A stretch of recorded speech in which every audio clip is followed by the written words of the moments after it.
This section of the show is going out on the YouTube channel, so people can watch me eating these foods. But likewise, you can hear this and the rest of the amazing NQS podcast. It's also on this channel. We're still looking for somewhere else to host it as a separate audio podcast, but we'll see. And of course, if you're listening to the podcast, don't forget to check out this video on our YouTube channel. Alright, I think I've covered that pretty nicely. Absolutely, sounds good to me. So what have you got?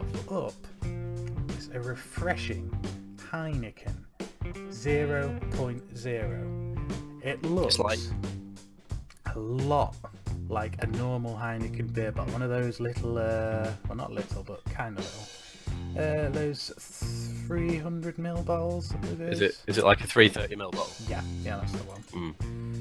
Got all your typical blue labels. Heineken 0.0 alcohol free, premium quality.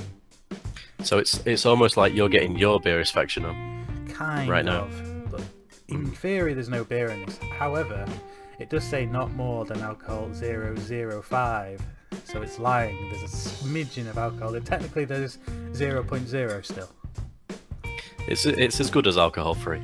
They say that orange juice, pure orange juice, has about that much alcohol in it. So, I guess they're not lying. Any fruit that's slightly fermented wouldn't it? Yeah. They don't have much to say about this particular beverage. Brewed under supervision of Heineken, blah blah blah, natural flavours. And all there is in there is water, malted barley, hop extract, natural flavourings. Go for it. So it's just a beer without the alcohol. Yeah. So we've covered those on the channel before. So. A beer without the fun. Of course, I brought my amazing bottle opener, which I got in barley. There we go. Awesome. It smells convincingly of an alcohol, like a barley drink. Not that barley, but barley as in the malt. I know what you mean. Yep. And so nice green bottle. Smells okay. Very, very thin, kind of bubbly head. You can see the bubbles rushing up. Not really much to tell you about it because it's pretty bog standard as far as it. I think most people know what Heineken tastes like. Let's swig it on down.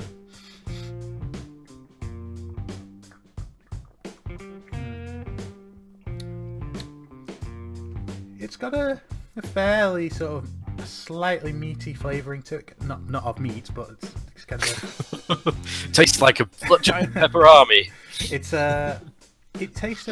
flavour vaguely is reminiscent of Heineken. Obviously, the punch is completely gone because it's basically been gutted of what makes alcohol great in the first place. Yeah. So it's kind of like a weak beer. Well, it's weak, but it's flavourful in a way. If you like carbonated water, imagine that, but with some extra kind of barley flavourings in on top to give it a simulated alcohol sensation. Okay, so like malty, hoppy, fizzy water. It's legitimately refreshing. I wouldn't say it's too bad a drink. It costs £3.50 for 4 of these bottles. So I thought you were going to say it was £3.50 for one then. No, that would have been pushing the boat. That would have been a bit like that beer that they were selling for £13, I think, at a pub. I'll just set that down there. Yep. That's crazy. But it was one of them special 9% ones made by a really the most famous brewer in the country or something. So 13. Yeah, £13 for that pint. But it's sold in halves traditionally. Yeah, I've paid no more than a £5 for specially imported beers. I guess this one's even more special. Speaking of special, we'll move on to my next tasty treat. Ooh. The one I got here, Aero Heavenly. It comes in a kind of a white tub with brown accents and a picture of a dollop spoon heaped with what kind of looks like a mousse with a bit of a caramelly topping. And the There's lots of bubbles drawn on it, like you would expect on Aero motifs. This cost £1 on special offer, but it will set you about £1.80 when it's not on offer, or thereabouts. Ooh, I can't see the tub, but depending on the size of the tub, that could be alright. This tub is around about the size of, if you imagine one of those Muller rices, and then you stacked another one on top of it. Just a little bit shorter than that, but the same volume mass. Yeah, that's tall. Okay. On top. So it's not tiny. It's not humongous. It's not as big as those ice creams you get from Ben and Jerry's. Okay, so it's not quite a pint. There's a lovely golden foil on the top when you pop the lid off. Let's peel that open. Oh, you're greeted with a nice, really smooth looking swirl inside. You can see like a caramel swirling along the middle, and the white mousse around the outside. It's very pleasant to look at, actually. You can smell the hints of caramel, but that's about it when you're smelling. Maybe a tab of ice creamy smell. Let me dip my spoon in. It's very soft. I don't know if I've been keeping this at the ideal temperature. I've kept it refrigerated, but I don't know if this needed to be deep frozen. Yeah, the caramel motif's stronger when you get it out on a spoon.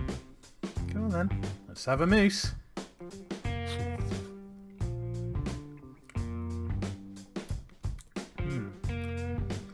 You know, I quite like the mousseness, but the little like bits in it, I'm not 100% what these bits are. I think they are pecan nuts. Kind of subtract and confuse me from the mousse sensation, so I don't really know where to go with it. I quite like pecan nuts, but I do too, but it detracts from the sensation a little bit because it's just so different. It just has bits in.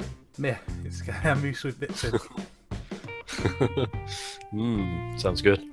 With a mousse, you kind of expect your tongue to melt through a lot of it, but then these nuts get in the way, and it kind of just feels a bit, you know, just a bit weird in the mouth.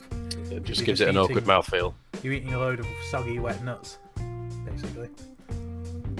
You expect something like that to be sprinkled with nuts rather than all the way through. No, these are deeply all the way through. There's not all that much caramel when you dig on in. It's mostly just the Aero mousse and pecan nuts sewn all the way through. The mousse is nice. It would just be maybe a bit better if they only sprinkled the nuts on top or something like that, just so that you can kind of know what you're getting yourself in for a little bit. Yeah. Overall, it's not a bad product, but maybe they should rework how the nuts work. I think as a summary for my foods today, they go never up or down for the mousse. I guess if you're paying full price, nearly £2, it has to be a down because it's very expensive. And for the beer, or the not beer, I'll give it an up because it does a fairly good approximation of beer. Obviously, there's only so much you can do without real beer in there. And that just about sums it up. My excellent food encounters for this week. Check out the podcast, guys.